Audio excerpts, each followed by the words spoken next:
저는 수진, 올해 40살입니다. 추석 연휴 닷새 동안 시댁에서 걸려온 전화 33통을 저는 단 한 번도 받지 않았습니다. 어떻게 이런 일이 생겼냐고요.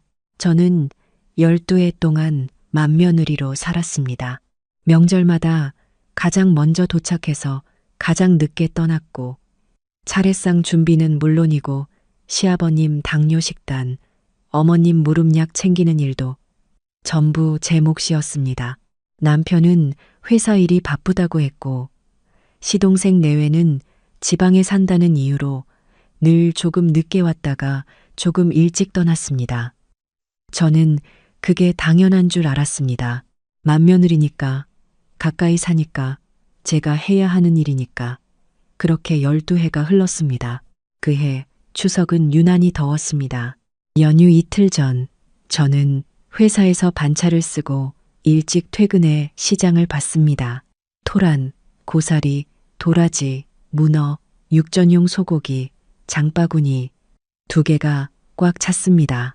새이 집에 돌아와 재료를 손질하고 이튿날 새벽 5시에 눈을 떠 전을 부치기 시작했습니다. 남편은 옆에서 코를 골았습니다. 시댁에 도착한 건 오전 11시였습니다. 어머님은 마당에서 시동생 내외를 맞이하고 계셨습니다.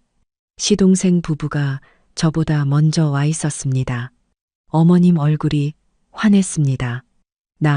제가 음식 봉투를 들고 들어서도 어머님은 잠깐 고개를 돌리셨다가 다시 시동생 쪽을 바라보셨습니다. 어머님, 저 왔어요. 왔어? 음식은 부엌에 놔. 저는 부엌으로 들어갔습니다. 시동생 아내는 거실에 앉아 어머님과 이야기를 나누고 있었습니다. 차례는 오후에 지냈습니다. 저는 제사상을 차리고 음식을 데우고 그릇을 닦았습니다. 시동생 아내인 서연 씨는 옆에서 가끔 수저를 놓는 것을 도와줬습니다. 저는 아무 말도 하지 않았습니다. 늘 그래왔으니까요. 저녁 식사가 끝나고 아버님이 먼저 방으로 들어가셨습니다. 아이들도 각자 방에서 핸드폰을 보고 있었습니다. 거실에는 어머님과 남편, 시동생 부부, 그리고 저만 남았습니다. 어머님이 차를 한 모금 마시고는 조용히 입을 여셨습니다. 오늘 다들 있을 때 얘기하려고 했는데 남편이 과일을 집다 멈췄습니다. 저도 무심코 어머님을 바라봤습니다. 민준이 내외가 내년에 서울로 올라오기로 했잖아. 시동생 이름이 민준입니다. 저는 그 사실을 그날 처음 들었습니다. 민준이가 서울에 병원 자리가 생겼대. 그래서 올라와서 우리 가까이 살면 좋겠다 싶었지. 근데 서울 집값이 얼마야? 그 돈이 어디서 나겠어? 어머님은 잠깐 말을 끊었다가 다시 이으셨습니다. 이 집 있잖아. 여기 아파트. 재건축 들어가면 꽤 된다고 하더라고. 아버지랑 나는 요양원 들어갈 것도 생각해야 하고 민준이 내외 보증금도 마련해줘야 하고 그래서 이 집은 민준이 명의로 넘기려고. 순간 거실이 조용해졌습니다. 저는 제가 잘못 들은 줄 알았습니다. 이 아파트는 남편과 제가 결혼 초부터 명절마다 교통비, 용돈, 식비를 보태며 20년 넘게 관리해온 집이었습니다. 남편이 장남이고 우리 집이 가장 가까워서 어머님, 아버님, 병원도 저희가 모셨습니다. 그게 당연한 것처럼 여겨왔던 집이었습니다. 남편이 먼저 말했습니다. 어머니, 그게 무슨 말씀이에요? 갑자기가 아니야. 아버지랑 오래 생각한 거야. 민준이가 의사잖아. 우리 나이 들면 가까이 있어야 하는데 그러려면 기반이 있어야지. 너는 회사 다니고 안정돼 있잖아. 수진 씨도 벌잖아. 너희는 괜찮아. 그리고 저는 어머님을 바라봤습니다. 남편이 뭔가 더 말하려다 멈췄습니다. 시동생은 고개를 숙이고 있었고 서연 씨는 제 눈치를 살짝 봤다가 시선을 돌렸습니다. 수진 씨도 이해하지. 형편이 다르잖아. 어머님이 저를 보셨습니다. 저는 잠시 아무 말도 하지 않았습니다. 12해가 머릿속에서 한꺼번에 지나갔습니다. 새벽에 혼자 전을 부치던 수백 번의 명절.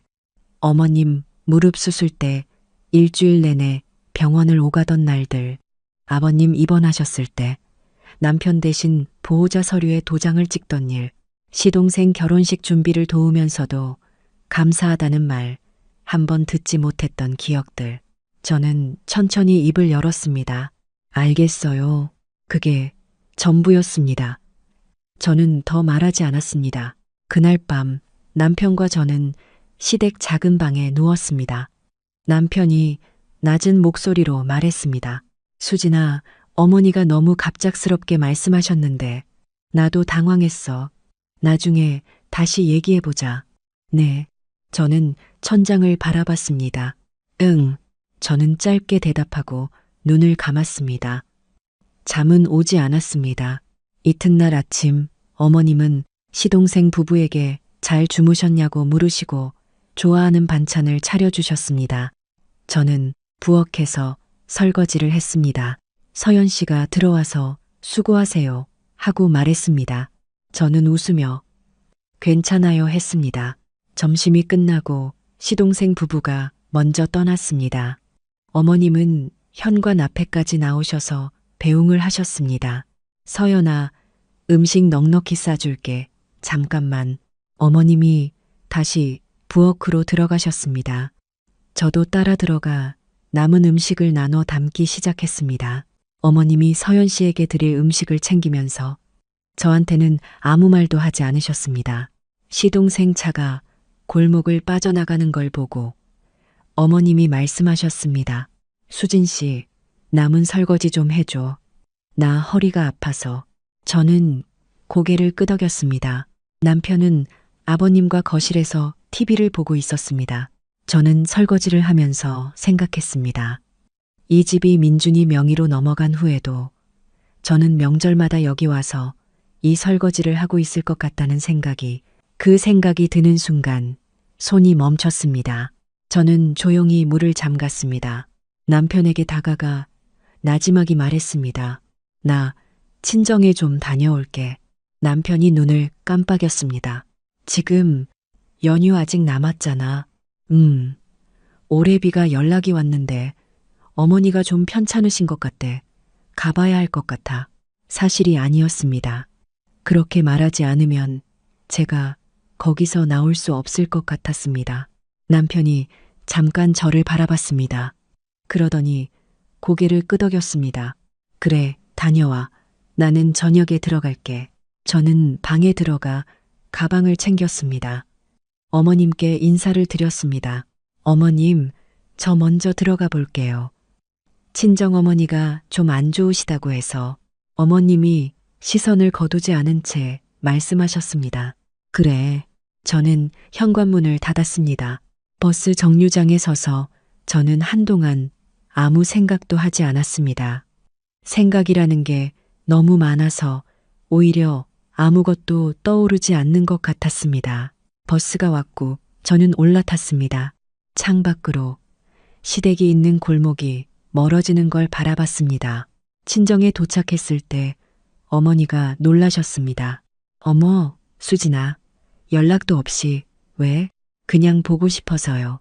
어머니는 더 묻지 않으셨습니다. 방을 내어주시고 좋아하는 미역국을 끓여주셨습니다. 저는 저녁을 먹으면서 조금 울었습니다. 어머니 앞에서는 처음이었습니다. 수진아, 괜찮아요. 그냥 좀 피곤해서. 어머니가 조용히 제 손을 잡으셨습니다. 그날 밤 남편에게서 문자가 왔습니다. 친정어머니 많이 편찮으셔. 무슨 일이야? 저는 한참 바라보다가 답장을 보냈습니다. 자세한 건 내일 얘기해. 그리고 저는 핸드폰을 내려놓았습니다. 이튿날 아침 시댁에서 전화가 왔습니다. 어머님이었습니다. 저는 받지 않았습니다. 점심 무렵 다시 왔습니다. 역시 받지 않았습니다. 오후에는 남편에게서 전화가 왔습니다. 수진아, 전화 왜 안 받아? 어머니가 많이 걱정하시는데 저는 잠깐 생각하다가 전화를 받았습니다. 응, 무슨 일이야? 어머니가 연락이 안 된다고 나한테 계속 전화하시는데 너 어머니는 이제 괜찮으셔? 저는 조용히 말했습니다. 나 며칠 더 있을 것 같아. 며칠이나? 회사는? 연휴 끝나면 가면 되잖아. 남편이 잠깐 말이 없었습니다. 수진아, 혹시 추석 때 어머니 하신 말씀 때문에 그래? 저는 대답하지 않았습니다. 수진아, 끊을게. 나중에 통화해. 저는 전화를 끊었습니다. 그날부터 닷새 동안 시댁에서 총 33통의 전화가 왔습니다. 어머님이 21통, 남편이 7통, 모르는 번호가 2통, 시동생에게서 3통이었습니다. 저는 한 통도 받지 않았습니다. 남편의 문자는 계속 왔습니다. 수진아, 어머니가 많이 걱정하셔. 전화 좀 받아. 어머니가 무릎이 또 안 좋으시대. 수진아, 나한테 화가 난 거야? 나한테라도 얘기해. 수진아, 제발 전화해줘. 어머니가 많이 속상해 하셔. 저는 읽기만 했습니다. 답장은 하지 않았습니다. 친정 어머니는 저에게 아무것도 묻지 않으셨습니다. 밥을 차려주시고 같이 산책도 하고 저녁엔 예전에 보던 드라마를 함께 봤습니다. 저는 그 며칠이 얼마나 오랜만에 숨을 쉬는 것 같은 시간인지 새삼 느꼈습니다. 연휴 마지막 날 저녁. 저는 혼자 방에 앉아 지난 12회를 생각했습니다. 제가 처음 시댁에 인사를 갔던 날, 어머님이 우리 수진 씨는 참 부지런하네 하고 말씀하셨던 것, 그 말이 좋아서 그 말을 지키기 위해 저는 더 부지런히 살았습니다. 명절마다, 제삿날마다, 어머님, 아버님 병원 갈 때마다 나는 며느리니까, 맏며느리니까, 그게 내 역할이니까. 그런데 언제부터였을까요? 그 역할이 저를 지우기 시작한 게 저는 오랫동안 생각했습니다. 그리고 남편에게 문자를 보냈습니다. 내일 들어갈게. 우리 얘기 좀 하자. 남편이 바로 답장을 보냈습니다. 알았어. 기다릴게.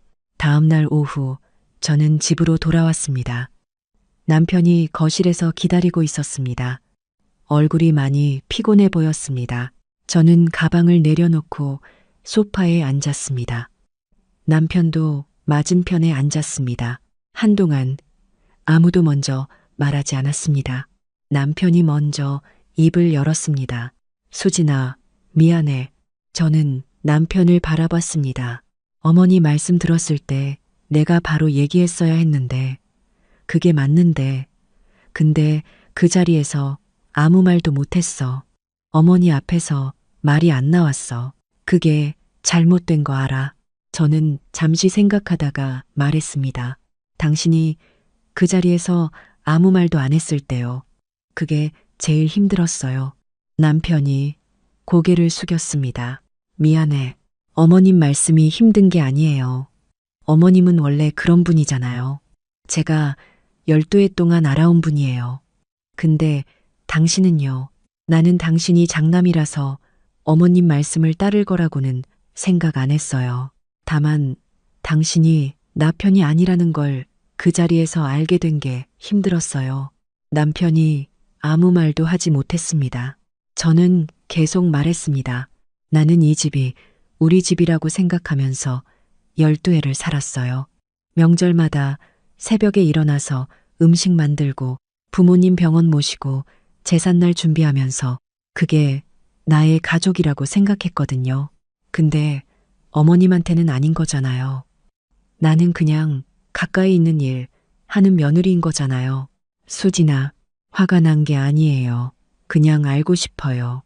당신은 어떻게 생각하는지, 나는 당신한테 어떤 사람인지. 남편이 눈가를 닦았습니다. 저는 남편이 우는 걸 결혼 후 처음 봤습니다. 당신이 제일 소중해. 진짜로. 그걸 말로 안 해서 미안해. 행동으로도 안 보여줘서 미안해. 어머니한테 잘못 말씀드린 거라고 얘기할게. 그 집은 우리가 관여할 게 아니라고 해도 당신한테 상처 줬으면 안 된다고 얘기할게. 저는 잠시 창밖을 바라봤습니다. 나는 당신한테 어머님 집 달라는 게 아니에요. 재산이 필요한 게 아니에요. 다만 앞으로는 나를 그냥 두지 마세요. 어머님이 나한테 뭔가 결정하실 때 당신이 있어줘야 해요. 내 편에. 남편이 천천히 고개를 끄덕였습니다. 알아. 그렇게 할게. 약속해. 저는 남편을 바라봤습니다. 오래된 얼굴이었습니다.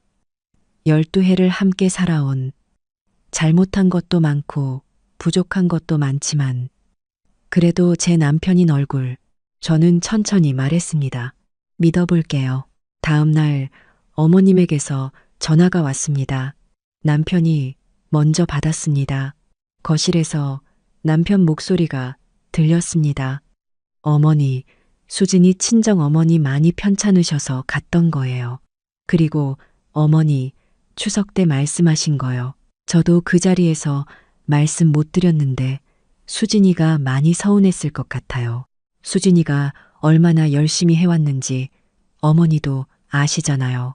재산 문제는 어머니 뜻대로 하셔도 되는데 그 방식은 좀 달랐으면 했어요. 저는 방에서 그 소리를 들으며 가만히 앉아 있었습니다. 어머님이 뭐라고 하셨는지는 들리지 않았습니다. 남편이 짧게 네 하며 통화를 마쳤습니다. 그리고 방으로 들어왔습니다. 어머니가 수진이한테 미안하다고 전해달래. 저는 아무 말도 하지 않았습니다. 수진아, 괜찮아요. 저는 일어나 창문을 열었습니다. 바깥 공기가 서늘했습니다. 추석이 지나면 곧 가을이 깊어지는 계절이었습니다. 어머님에게서 며칠 뒤 직접 전화가 왔습니다. 저는 이번에는 받았습니다. 수진 씨, 어머님, 잠깐 침묵이 있었습니다. 내가 그날 말을 너무 갑자기 했어. 수진 씨 입장을 생각 못했어. 어머님은 말씀을 이으셨습니다. 재산 얘기는 아직 정해진 것도 아니고 아버지랑 좀 더 얘기해 봐야 해. 근데 그게 중요한 게 아니라 수진 씨가 지금까지 얼마나 애썼는지 내가 그걸 당연하게 생각했던 것 같아. 그게 미안해. 저는 창밖을 바라보면서 대답했습니다. 어머님, 저도 사실 오랫동안 많이 참았어요. 말씀드렸어야 했는데 그걸 못했던 것도 제 잘못이에요. 앞으로는 서로 솔직하게 얘기할 수 있으면 좋겠어요. 그래, 그게 맞지. 내가 너무 당연하게 생각했어, 수진 씨를. 전화를 끊고 나서 저는 한참 앉아 있었습니다. 서운한 마음이 한꺼번에 사라진 건 아니었습니다. 12해가 쌓인 감정이 전화 한 통으로 풀릴 리는 없었습니다.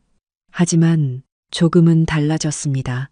무언가가 달라지기 시작했다는 걸 느꼈습니다. 그해 겨울 시아버님 생신 때 저는 시댁에 갔습니다. 어머님이 저를 보시더니 먼저 말씀하셨습니다. 수진 씨, 음식 이렇게 많이 안 해도 돼. 우리끼리인데. 저는 잠깐 어머님을 바라봤습니다. 괜찮아요, 어머님. 만드는 거 좋아해요. 어머님이 잠시 멈추시더니 말씀하셨습니다. 그래도 수고해. 고마워. 짧은 말이었습니다. 아마 어머님도 어색하셨을 것입니다.